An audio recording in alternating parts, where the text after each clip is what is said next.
بسم اللہ الرحمن الرحیم۔ السلام علیکم ورحمۃ اللہ وبرکاتہ۔ پورے ملک میں ایک کنسنسس پیدا ہو گیا ہے، یہاں تک کہ جیو نے بھی ہتھیار ڈال دیے ہیں اس فیکٹ کے سامنے کہ عمران خان 2/3 اکثریت لیں گے۔ Report card program fast pace پہ چلا کے میں نے سنا ہے، میں دیکھتا نہیں ہوں جیو، لیکن وہ صدیق جان کچھ ٹویٹس کر رہے تھے ان کی کچھ امپورٹنٹ باتیں، تو مجھے لگا کہ میں خود دیکھ لوں۔ تو وہ دیکھنے کے بعد میں حیران رہ گیا کہ ایک لفظ بھی پی ڈی ایم حکومت کی سپورٹ میں نہیں نکل سکا کسی بھی مہمان سے، نہ میزبان کوئی سپورٹ میں بات کر سکیں۔ اگر جیو نے ہاتھ کھڑے کر دیے تو آپ سوچیں کہ ان کے ہینڈلرز کی کیا صورتحال ہوگی اس ٹائم، وہ کیسے دفاع کریں گے اس کارکردگی کا، جس طرح معیشت تباہ کی ہے، جس طرح گورننس کی صورتحال ہے۔ کیا کوئی آج بات کر رہا ہے کہ پولیس ٹھیک کرو؟ جو بزدار سے کہا جاتا تھا پولیس نے ٹھیک کی۔ کیا کوئی ریفارمز کی بات کر رہا ہے؟ کیا شہباز شریف سے کوئی کہہ رہا ہے کہ عدلیہ کے ریفارمز کرو؟ آج تو عمران خان اسمبلی میں موجود ہی نہیں ہے۔ جو ریفارمز چاہیں شہباز شریف کر سکتے ہیں، عدلیہ کے ریفارمز کر سکتے ہیں، ہر چیز کر سکتے ہیں اگر چاہیں تو، لیکن نہیں کر رہے، تو کوئی پوچھ بھی نہیں رہا۔ ایسے میں کابینہ بلند ترین سطح پہ مہنگائی تو ہے ہی، کابینہ بھی سب سے لمبی کر لی ہے۔ جو عمران خان کو کہتے تھے 50 لوگ ہیں، انہوں نے 70 لوگ ڈال لیے ہیں اپنی کابینہ میں۔ تو ناظرین، آج آپ کو میں بتانا چاہتا ہوں کہ پاکستان کے مسائل کی اصل وجہ کیا ہے۔ 75 سال میں پاکستان نے جتنے بھی مسائل کا سامنا کیا ہے، اس میں ام حریم کا کیا کردار ہے، اس کے 2 لاڈلے بیٹوں کا کیا کردار ہے، وہ آپ کو بتانا چاہتا ہوں، کیونکہ ساری کہانی انہی کے گرد گھومتی ہے۔ اس ملک کی ساری کہانی انہی کرداروں کے گرد گھومتی ہے۔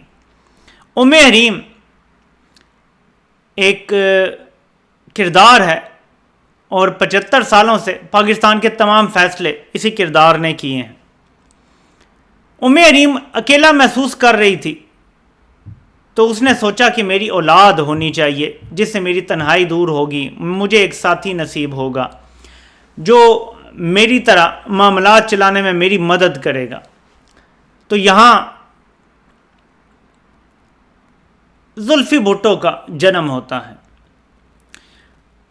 وہ اتنا لاڈلا ہوتا ہے، کیونکہ پہلا بچہ تھا، اتنا لاڈلا ہوتا ہے کہ اس کو خوش کرنے کے لیے اس کو چاند، وہ جو کھیلن کو مانگے چاند ہوتا ہے نا، لاڈلے جو مانگتے ہیں، چاند اس کو دینے کے لیے ملک کو 2 لخت کر دیا گیا، لیکن اقتدار اسی کو دیا گیا۔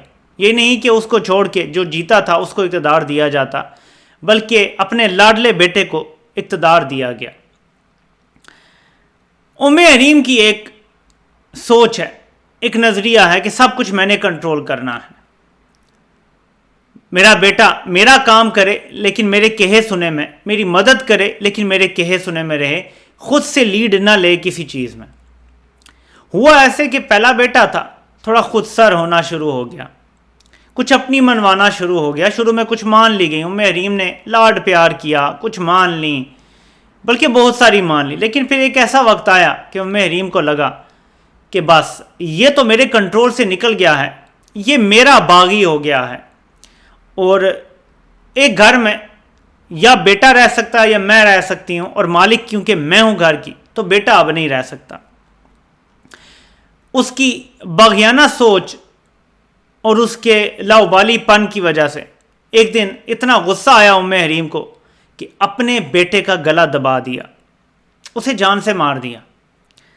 یہ ہونا تھا کہ ام حریم ڈپریشن میں چلی گئی۔ اب اس کی ممتا جاگ اٹھی اور اسے لگا کہ اسے ایک اور اولاد کی ضرورت ہے، بیٹا ہو جائے تو زیادہ اچھا ہے۔ پھر ایک، میں فرسٹ نیم جان کے نہیں لوں گا دوسرے بیٹے کا، ایک شریف بیٹا گود لیا کہہ سکتے ہیں، یا ایک اور بیٹے کو جنم دیا۔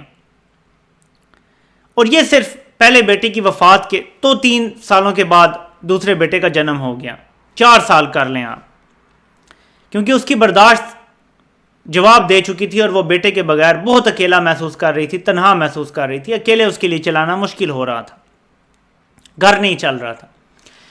بیٹا ہوا تو ایک بیٹے کو خود مار چکی تھی، تو دوسرے بیٹے کو لاڈ پیار کچھ زیادہ ہی دیا گیا، بہت زیادہ لاڈ کیا ام حریم نے۔ وہ جو مانگتا تھا اسے دے دیا جاتا تھا. پہلے اٹھا کے اسے وزارت خزانہ دے دی, پھر اسے پنجاب کی وزارت اعلیٰ ہی پکڑا دی, پھر اس کے بعد اس کو پورے گھر کا ہی مالک بنا دیا. اس دوران بیٹا جیسے گھر کا مالک بنا تو ماں کو تو یہ لگتا تھا کہ میرے کیس انہیں میں رہے گا, مالک تو ٹھیک ہے, ایک میں نے اسے دے دیا ہے, نام کا مالک بنا دیا, لیکن میری ہی بات مانے گا, میرے ہی حکم پہ چلے گا. لیکن بیٹا کچھ خود سر ہونا شروع ہو گیا, زیادہ اپنی باتیں منوانا شروع ہو گیا, میری بہت ساری باتوں کا انکار کرنا شروع ہو گیا. تو حریم کو یہ لگا کہ یہ تو میری باتوں کا بھی انکار کر رہا ہے, خود سر ہو گیا ہے, باغی ہو گیا ہے, لاؤبالی پن میں بہت آگے بڑھ گیا ہے, تو اس کو گھر کی سربراہی سے ہٹا دو. اسے ہٹا دیا گیا اور سزا کے طور پہ اس کو 3 سال تک گھر کی سربراہی واپس نہیں کی. لیکن لاڈلا تھا, دلارا تھا, پیارا تھا. ایک دن پھر اس کو گلے لگایا, اپنی گود میں سر رکھا, اس کا سر اپنی گود میں رکھا, اس کے بالوں سے کھیلا, اور اس بار اس کو پوری طرح سے چابیوں اور کاغذات سمیت گھر دے دیا. لاڈلا تھا, دلارا تھا, پیارا تھا. بیٹے نے پھر اپنی مرضی کرنا شروع کر دی, یہاں تک کہ حریم کے جو جانی دشمن تھے ان کو گھر میں بلانا شروع کر دیا, ان سے خفیہ رابطے شروع کر دیے, اور اپنی بلیوڈ حریم کے خلاف ہی سازش شروع کر دی. حریم کو غصہ آ گیا اور اس نے اس بار بیٹے کو سزا کے طور پہ کال کوٹڑی میں قید کر دیا. لیکن ممتا پھر جاگ اٹھی, پیار پھر جاگ اٹھا. بیٹے کی مشکل دیکھی نہ گئی, بیٹے کو مچھر کاٹ رہے تھے اور یہ ممتا نے برداشت نہ کیا. بیٹے کو اڑن کٹھولے میں بٹھایا اور ایک محفوظ مقام پہ پہنچا دیا, اور کہا بیٹے کو کہ عیاشی کر, ساری دولت لے جا ساتھ اور عیاشی کر. بیٹا عیاشی کرتا رہا. ماں کو یاد آئی بیٹے کی. جب دوبارہ یاد آئی تو اس کو واپس بلایا, منت سماجت کی کہ واپس آؤ. بیٹا واپس آیا تو بیٹے سے کہا کہ پہلے وعدہ کرو, تب گھر کا مالک دوبارہ بناؤں گی. بیٹے کو بھی یقین نہیں آ رہا تھا. بیٹا کہہ رہا تھا کہ آپ ہمیشہ مجھے سزا دیتی ہیں. اسی 605 میں بیٹے کے واپس آنے کے بعد 5-6 سال گزر گئے. اس دوران بیٹے کو دوبارہ سے کھیلن کو مانگے چاند بیٹا جو تھا اس کو چاند دے دیا گیا دوبارہ, اور پھر مالک بنا دیا گیا گھر کا. بیٹا گھر کا مالک بنا تو ایک بار پھر حریم کے دشمنوں سے رسم بڑھانا شروع کر دیے, دوستی یاری بڑھانا شروع کر دی, تحفے تحائف کا تبادلہ ہونا شروع ہو گیا, خفیہ ملاقاتیں شروع ہو گئیں. حریم کو پھر غصہ آنا شروع ہو گیا, لیکن برداشت کیا حریم نے. 1 سال, 2 سال, 3 سال, 4 سال برداشت کیا. پھر اس کی برداشت کی حد ختم ہو گئی اور پھر سے بیٹے کو سزا دی. بیٹے کو سزا دی, لیکن سزا ایسی دی اس بار کہ کال کوٹڑی میں نہیں ڈالا, بلکہ بیٹے کو کہا کہ اب تم گھر کے مالک نہیں رہو گے, اور اس کو آئندہ بھی میں تمہیں گھر کا مالک نہیں بننے دوں گی. ایسے کاغذات پہ دستخط کروا لیے. اس کے بعد جب بیٹے نے لڑنے کا فیصلہ کیا اور کہا کہ میں تمہیں یہ خرافات سناؤں گا, تو ماں کو تھوڑا زیادہ غصہ آ گیا اور اس نے اس کو دوبارہ سے کال کوٹڑی میں ڈالا.